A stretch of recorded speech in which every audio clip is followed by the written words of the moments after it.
Good morning, good afternoon, or good evening, ladies and gentlemen. Welcome back to the National Training Arc. In the last episode, we checked our opponent's license for those fucking hand traps and took a deep dive into the Canine engine, what it does for the deck, how it allows us to keep up with the modern metagame, as well as the pros and cons of it. Since the last episode, I actually decided to take some time to test that version specifically, as in paper, as in some of the goldfish hands that I've been doing, it had been feeling so good, and honestly, it lived up to my expectations. There are a couple of other problems that I had with the deck, more specifically pertaining to the extra deck, but that is a next episode problem, so keep an eye out for that. In this episode, we're going to take it a little shorter on the deep dives, I would suppose, because instead of talking about one archetype, we're going to be talking about 3 different archetypes that actually work with the Earth Machine cards. More specifically, we're going to be taking a look at RB, Crystron, and Orcust. Just like the Canine engine in the last episode, I'm going to give you guys a short-ish intro to every archetype I'm going to be talking about in the episode. It's not going to be a crazy deep dive on all of them, maybe other than the second and the third one, because we're going to be here all fucking day. Let's start with Orcust. Orcust as an archetype is a slew of dark attribute machine monsters that all have effects around banishing themselves from graveyard to do the thing on your turn or your opponent's, which the latter can actually be done through the help of their field spell, Orchestrated Babble, which makes all Orcust monster effects into quick effects. As well as having access to a really good toolbox in their extra deck with cards like Galatea, I've been able to search for anything that's got Wild Legacy in its name, or specifically Orchestrated Babble, and summoning itself back by banishing another Orcust card from your graveyard. You have our boy Dingazu, which on special summon can either send a card from the field to the graveyard without targeting, or attach a machine monster that's banished to it as Xyz material, but you can't do both effects in the same turn. However, you can protect your entire board by detaching a material from it. You have the new Orcust Link 4, Enlogesu, which can snatch steal any monster your opponent controls without really having to give up anything in return, and you actually go plus off of it because you get your recursion back, as well as this deck having the most infamous negate counter trap in most archetypes in the form of Orcust Crescendo. Orcust as a deck has been meta multiple times over the year. 2019 giving us the birth of Orcust Sky Striker, Danger Orcust, and Orcust Thunder Dragon, but eventually all of those died off thanks to the banning of Harp Horror. Eventually, the deck would come back to see some level of playability when Harp was put back to 1 and with the release of the Horus engine. But eventually, time did catch up to the Orcust monsters and Harp came back to 3 with the release of the Fiendsmith engine and Beatrice Lady of the Eternal still being illegal. It became meta once again, only for it and another couple of decks to be the reason they got Beatrice banned. Rightfully so, that card was stupid. But this deck's competitive reign is still not over. Eventually, it became meta once again with Azumina Orcust Mitsurugi being able to use the tribute effect on Deception of the Sinful Spoils to send anything you need to the graveyard, and use the Mitsu Rituals, Habakiri, and Murakumo to make Zombie Vampire just how the Horus engine used to, as well as having access to an Omni Negate and Raigeki in the Murakumo. Eventually, Orcust will have another 1-card combo with Canine Noroi being able to bridge through the Foolish Barrel effects on Infinitrack Riverstormer. It doesn't even stop there. With the recent release of the new Dark Magician of Destruction, the deck can now end on Red Eyes Dark Dragoon, Azumina Ilia Sylvia, and the standard modern Orcust endboard without breaking a fucking sweat. Let me show you what this deck can do with the new support. So, I'm going to show you what the Orcust version of this deck can do, specifically with Exceptional Schedule and 2 discards. Mind you, this is a very big combo, and it's obviously not going to be the same sort of combo you do every single time, but I just want to show you what this deck can do if it gets to pop the fuck off. Thanks to Super Paludo, once again, as you can see in the bottom right hand corner, to show us this combo. So I'm going to be showing you step by step. So we're going to stand by me. We're going to activate the effect of Exceptional Schedule. We are going to be searching for, obviously, our copy of Urgent Schedule and giving our opponent a token. We're going to activate the Urgent Schedule, specifically summoning a Scrap Recycler and a copy of Night Express Blue Traveler. We are then going to link off the Scrap Recycler into a copy of Clockwork Knight. We're then going to use the effect of the Clockwork Knight to tribute the Blue Traveler to special summon the Scrap Recycler. Activate the Scrap to send a copy of Babyldecker, linking off these 2 cards into our copy of Clifford Genius. We're going to use the effects of the Blue Traveler, special summoning itself, and the Scrap Recycler once again. We're going to trigger Clifford Genius as chaining 1 and Scrap Recycler as chaining 2 to obviously send our copy of Orcust Harp Horror. We're going to obviously add the Reggie off of the Cliff Genus. We're going to activate the Reggie effects to special summon itself by equipping the Clockwork Knight from our graveyard. We're not going to be using it anymore. We're going to use the second effect of Exceptional Schedule to send itself, or to send the Clockwork Knight from field to graveyard, as we can send the card we control to special summon back the Babel Decker. We're then going to use we're going to overlay the suit into a copy of Gustav, using its effects to detach one banner opponent for 2,000 points of damage, and make a Gustav rocket by discarding a card. We're going to activate the effects of the Orcust Heart Horror, banishing itself to special summon a copy of Girsu from our deck. We're going to use the effect of Girsu on normal special to dump a Orcust card. We're going to dump a copy of Orcust Nightmare. We're going to use the effect of Nightmare, pretty much targeting anything to send a copy of Orcust Symbol Skeleton. We're going to link off the Girsu into a copy of Galatea, discarding a card to such as obviously our copy of Orchestrated Babel. We're going to link off the two machine monsters, including the Galatea Eye, into a copy of the Galatea Link 2, shuffling back the Orcust Nightmare to set a copy of Orcust Crescendo from the deck. We're then going to overlay a copy of Dingirsu over the Galatea, because that's one thing we can do with the Galatea Link 2. We're going to use the effect of the Dingirsu to attach a copy of Orcust Heart Horror. We're going to activate the effects of the Orcust Babel to then use the effects of the Galatea Eye, banishing the Girsu to special summon itself back. We're going to use the Clipper Genus, the Dingirsu, to make a copy of Long Girsu. We're then going to use the Long Girsu and the copy of Galatea Eye into a copy of Enlo Girsu. We're going to use the effects of the Orcust Symbol Skeleton to special back the Long Girsu. The Long Girsu. We're going to shuffle back the copy of Orcust Symbol Skeleton, or add it back and then shuffle a card, and then take control of the token. We're going to end step. We would detach our copy, or detach a card from the rail cannon, or obviously destroy it. So this is what this full combo does get you. You get not a quick effect yoink that you can pretty much use at any given time. You also have the cards. We can obviously use the Long Girsu to shuffle two of our banished machine monsters to obviously non-targeting send a card that is linked to this, obviously linked to this card. So obviously it would be up in this zone here and this zone here, thankfully, because obviously it points to the Long Girsu. Obviously we also have that we can't attack. We use the turn we use this effect. We have our Omni Negate from Reggie. We have our Monster Negate from Gustav Rocket. We have our copy of Crescendo in the macro. We also have our copy of something. I know for a fact that there is a way for us to pretty much find a way to special back this Dingirsu from our grave to do the thing we need to do. So that's what the full Orcust combo does for us. RB is the newest archetype out of the ones I'm talking about today, and it's definitely the one that's seen the least competitive play. Mind you, it is the most recent archetype out of all of them, and it does show. A currently TCG exclusive archetype that has 6 main deck monsters, 3 spells, 2 traps, and 3 extra deck monsters that all aim to turbo out one of the 2 bigger link monsters, being RB Brute Blues or RB Shepherd's Crook, and have them point to their main deck counterparts to gain their full potential.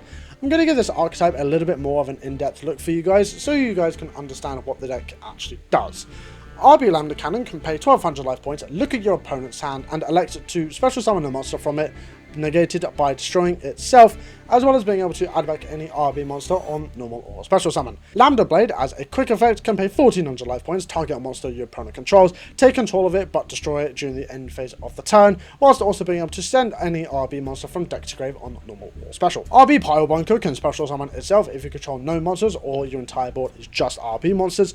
If an attack is declared specifically or with RB Brute Blues, you can pay 1500 life points, destroy all cards your opponent controls and itself. RB Vulcan Rocket can pay 1000 life points to target 2 cards your opponent controls as cost, destroy them whilst burning them for 500 life points per card destroyed, whilst being able to special summon itself like the Pile Bunker if you have no monsters or only RBs. RB Driller in the main phase can pay 500 life points, target another monster your opponent controls, destroy the target and itself, whilst also being able to special summon itself like the Vulcan Rocket and everything else before it. Finally, finally, RB Cutter can also special summon itself from hand, whilst also being a spell trap negate by paying 700 life points and destroying itself. For the spells, we have two to speak of. The RB field spell, RB Funk Dog, which on activation searches you anything in the archetype that's not itself. It will make you gain 500 life points per destruction of an opponent's monster, and it also acts as one of 2 emergency teleports for the RB archetype when an RB monster would leave the field by a card effect. The second spell is genuinely the heart and soul of the deck.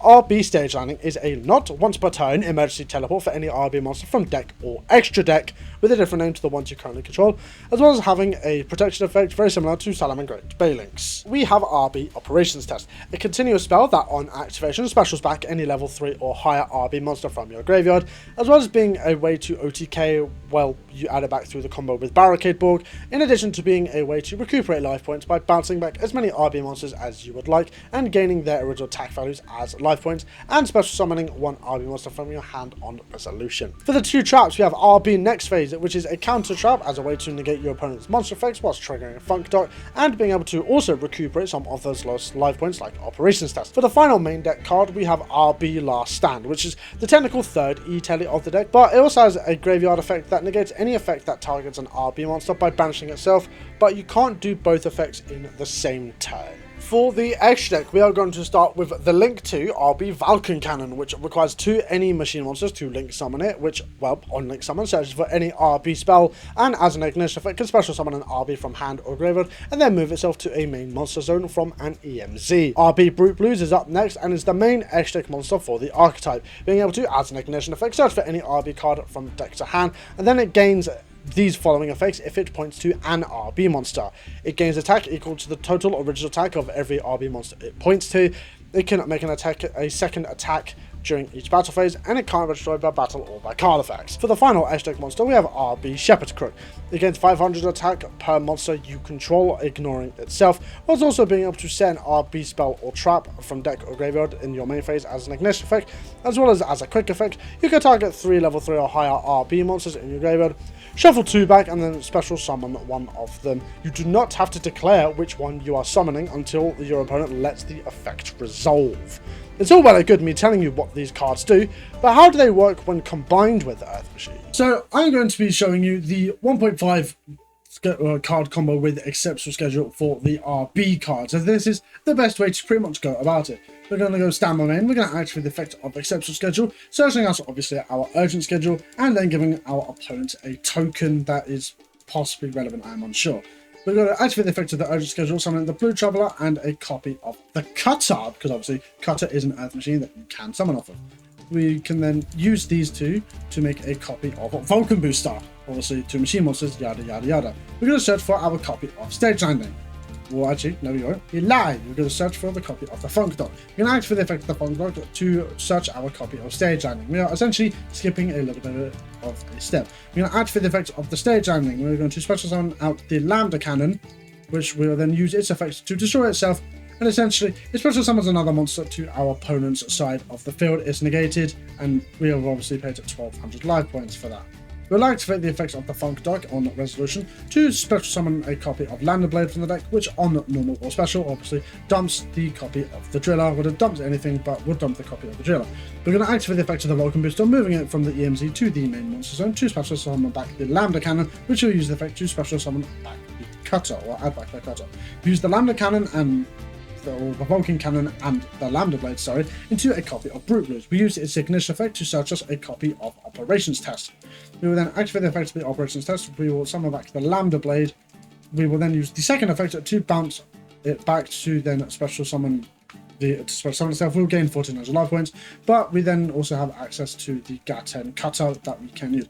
We will use the effect of we'll link off the Cutter into a copy of Clockwork Knight. We use the effect of the Clockwork to send a copy of Operations Test to search a copy of the associated spell. We'll then activate it. We'll use the effects of the Exceptional Schedule to send it to special summon back the Blue Traveler. We use the effect of the Clockwork Knight to tribute it to special summon back the Cutter. We'll then link off these two into another copy of Vulcan Booster using the effect of the Clockwork Knight to then discard a card to search for obviously our boy Reginald. We will then activate the effect of the Blue Traveler, special summoning itself back, as well as the Driller. We can then use the Blue Traveler and the Vulcan Booster to make a copy of Shepherd's Crook, using its effects to set a copy of Last Stand or a copy of Next Phase, depending on what you need. We can then activate the effects of Reggie by special summoning itself and equipping one of the 2 Vulcan boosters in our extra deck, and that is the end of it. So essentially, this is what we have for this sort of version of the deck. It is essentially a full board of what you can make, obviously. So you have the Brute Blues, which gains fucking how much attack? So 5, 10, 15, 20, 25. So it gains 25. So it gains 4k attack because of the Shepherd's Crook. The Shepherd's Crook is gaining 500 attack for everything. So it gains 500, 1000, 1500, 2000, 2500. So it's gaining 4k. But it's also gaining more than that, because it's gaining the 1400, the 500, the 700. It's gaining so much. You have the spell trap negate, you have the quick effect pop, you have the quick effect yoinky sploinky, you also have the shuffle back, you also have the omni negate.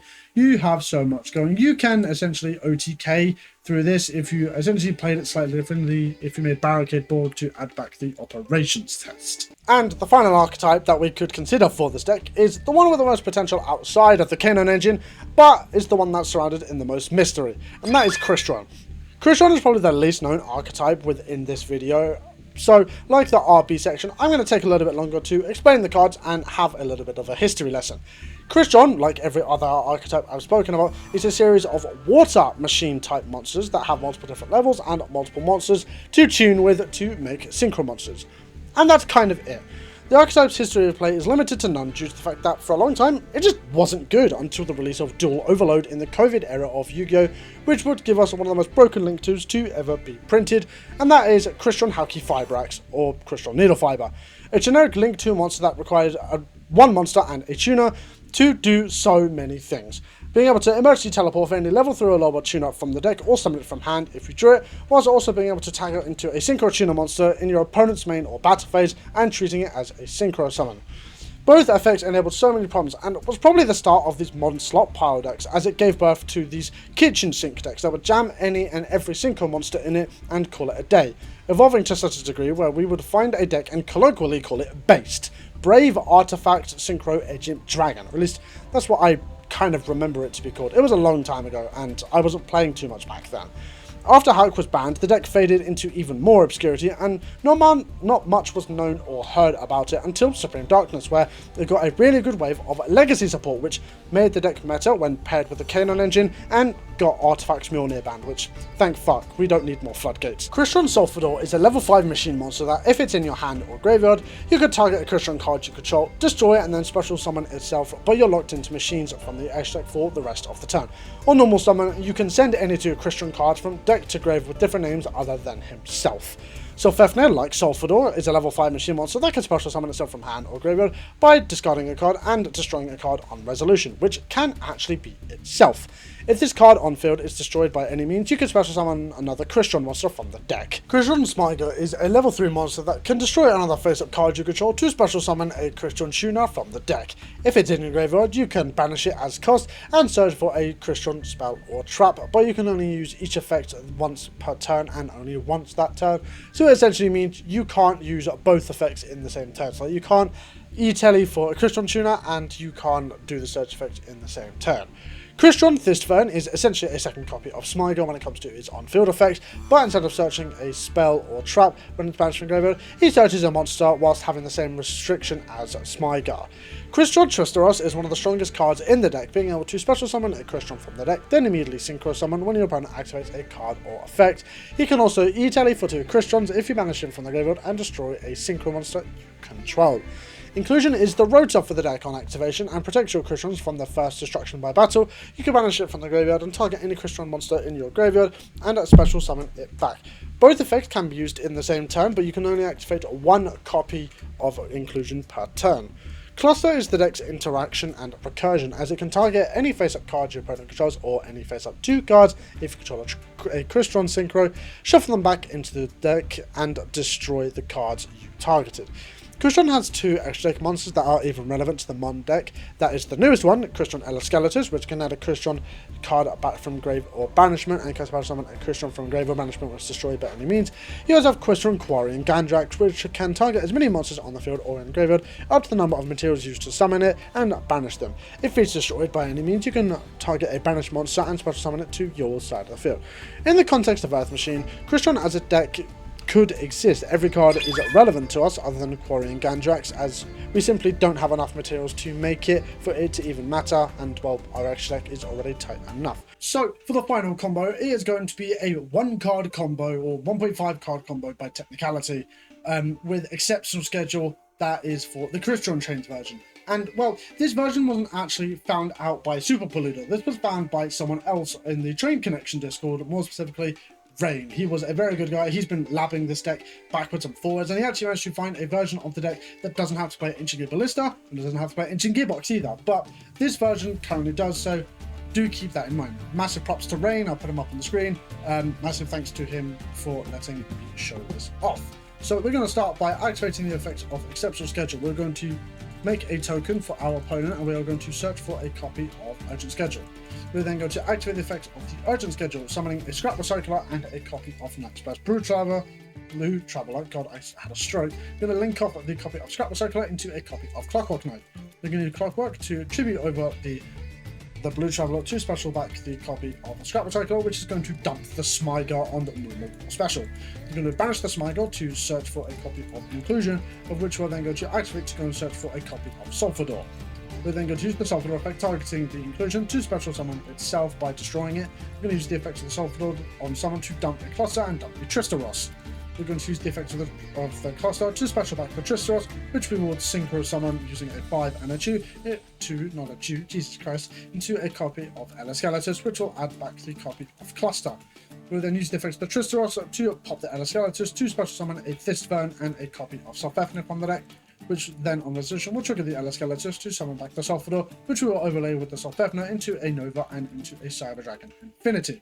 We'll then link off the Scrap Recycler and the copy of Clockwork Knight into a copy of Ancient Gear Ballista, which on someone will search us a copy of Ancient Gear Box or a Gear Tome. Was it going to be the box? We're going to activate the effect of the box to search us a copy of Convex. This is where this starts to get saucy. We're going to activate the effect of the Convex to special summon itself by taking the level of a machine monster. But what do we even take? We have a 6, we have a 3, and we can't copy Ballista. I learned, as I was doing the research for this, that you can take the copy, or you can copy the level of the fucking token, which I actually did not know, which makes this combo all the more saucy. We're going to switch that as a level 10. We're going to use the effects of the Convex to dump a Machinist itself from deck to grave. We're going to link off the Thistburn and the Ancient Gear Ballista into a copy of Clipboard Genius. We're going to use the effects of the Blue Traveler, special summoning itself back, and the Citadel. We're going to trigger the Clipboard Genius to, unfortunately, be a bit cringe and search for a copy of Spell Canceller. We'll then go to overlay the 2 level 10s into a copy of Super Dreadnought Royal Cannon Flying Launcher to search us our boy Reginald. We're going to use our additional normal on our Ancient Gearbox to pop the Flying Launcher, or then eventually use the Citadel to pop the Flying Launcher, which then pops the token, which means they have an empty board. We're going to use the effects of the Exceptional Schedule to send off the Ancient Gearbox to summon back the Blue Traveler. We're going to overlay the 2 level 10s into a copy of Gustav, and then burn our opponent for 2k, and then use the Thistburn to search for a copy of Sulfador. We're then going to overlay the Gustav into a copy of Gustav Rocket, of which we're going to discard the copy of Sulfador for. We're going to activate the effects of the Regulars to special stuff by equipping the Clockwork. We're then going to tribute summon the copy of Spell Canceller, which Rain accidentally clicked buttons here. We're going to set the cluster and obviously then pass. We will then have to detach a material. So what this board actually gives us, it gives us two Omni Negates as well as a Suck with Infinity. We have a Monster Negate that burns our opponent for 2,000 or burns our opponent for 1,000 on top of the 1,000 we've already burned them for. We have the shuffle back of pretty much anything we need in the deck to pop a card, and we have our opponent not being able to activate any spells. Well, us and our opponent not being able to activate any spells on the field. Despite all of these decks playing radically different from one another in multiple ways, all of the decks are still very unique and stick to the machine motif very well. But I can assure you that there are still a couple things that I want to talk about that I don't quite like and I don't think quite fit in a deck like this. To start with the pros, well, the decks have really strong end boards. All of these decks are very, very strong in their own right, and adding Earth Machine is like adding a cherry on top of the cake. Gustav Rocket and Regulus make for a very, very nice addition. Every deck has very good bridges, and bridges in a lot of different ways from one engine to another. Engineer Ballista, Exceptional Schedule, and Clifford Genius are to name a few, and the fact that Scrap Recycler is still doing his job as a degenerate that sends anything to bridge into anything is always a good time. The boards are mostly layered and fun. Other than the full Exceptional Schedule combo with Crystron having Spell Canceller at the end of it, most full combos with these versions of the deck are very fun and act more like a puzzle to break through with a lot of the upcoming cards as well as the deck's current non-engine. Well, the deck is also very equal on space. Equal space for engine requirements and non-engine allows for all the decks to play and draw fairly well. But it does create some problems when you want to play some stronger cards that require some specific attributes to be able to still have. To move on to the cons, these decks brick like fuck. Decks like this are always having one major problem with bricking, and considering the fact that you're playing a lot more cards that you can just draw and have really shitty hands because they do literally nothing, it makes these decks more awkward to play and susceptible to shitty hands where you just lose the game on the spot. These decks are also really hard, seriously. The bridges between these decks are few and far between sometimes, so if one gets stopped, it means that your combos are going to be unoptimal, clunky, and downright negative to use sometimes. And the locks. Something I've somewhat to neglect when talking about these decks is the machine locks, which is fine, but it's when something else steps in. The Dark Lock in Orcust and the 1500 attack extra deck lock in RB is debilitating even if you do the combo the slightest bit wrong. It means you lock yourself out of half the deck from one mistake that's not really your fault, but more of a quirk in game design. The final con I want to talk about with these decks is a very big one, and something I feel like deserves its own little section. It's something I've not really come into contact with until I was doing the research for this episode, and that is the fact that these decks don't quite feel the same as the MIT deck, the K9 Trains deck, or even the FTK for that matter. This con specifically more applies itself to Orcust and RB than it does to Crystron, but I feel like it would be fair to include it as this could also be a problem that that version of the deck has. What RB and Orcust have over every other version of the deck that I've previously spoken about, like the K9 Train deck, is the previously mentioned locks that both archetypes have. These locks are debilitating for the other half of the deck, and realistically, adding anything else to the game plan makes them more bricky, more clunky, and overall just a lot worse of a deck as a whole, which is not what we want. Orcust at the moment is popping off with the Azumina Dragoon package, which is more fitting into the Dark Lock, and RB is more into using the Striker cards to facilitate getting extra bodies to make Vulcan Cannon easier, as well as getting the odd Widow Anchor here and there. And at that point, why not just play the decks as they're intended? There isn't anything wrong with playing the decks as the meta intends them to be played, because sometimes that's the best way to play them. But even then, when decks have incidental synergies and bridges like Earth Machine has with all three of these decks, you're likely to see better results of what the deck is actually capable of if you play it pure. Orcust and RB specifically lack the explosive plays that every other version that I've previously talked about has, and well, they don't have the same emphasis on the trains or the Earth Machines as everything else. And even if they don't emphasize on them, they use them in a very boring and least creative way. These decks as a whole just feel better on their own than just jamming a Gustav Rocket on the end of their board and calling it a day. The Crystron Train deck does have some untapped potential within it that I feel like could be worth talking about more in the future, but that requires knowledge I currently don't have at the moment. So, why talk about these versions if their pure versions are objectively better? Simply put, creativity. Nothing wrong with showing some creativity in deck building. I wanted to put it to good use, because that's how things get found. I say this as the Crystron Trains deck actually topped in the OCG not that long ago, and that has equal numbers of both engines it was playing, as well as being able to bridge backwards and forwards between Crystron and Earth Machine fairly well, and having help from Cyber Dragon and its Future Fusion Nova package. It's these things that make Yu-Gi-Oh! Very fun to deck build for, but I personally feel like I'm not the person to cook with things like this right before a big tournament. Besides, Nationals is just over a month away, and I'm still yet to decide what version of the deck I'm more comfortable with and what I feel like is the best for that event. And after that long ass yap, that will finally be all from me, ladies and gentlemen. This is the final overview episode of every version we could feasibly take for Nationals, and every version that I feel like is even remotely relevant. The next couple episodes are going to be exclusively testing a lot of the versions that I feel like could be very, very good into the upcoming Nationals format. And hopefully by the end of May, we will have our definitive answer. If you guys have been enjoying this series as much as I've been enjoyed making it, feel free to like, subscribe, and drop a comment down below about anything you found interesting, helpful, or maybe even some instances of correcting me, because I seem to make a lot of mistakes. But that is all well and good. I appreciate the kindness nonetheless. Have a good one. Stay safe. Happy playing. I shall catch you guys in the next one.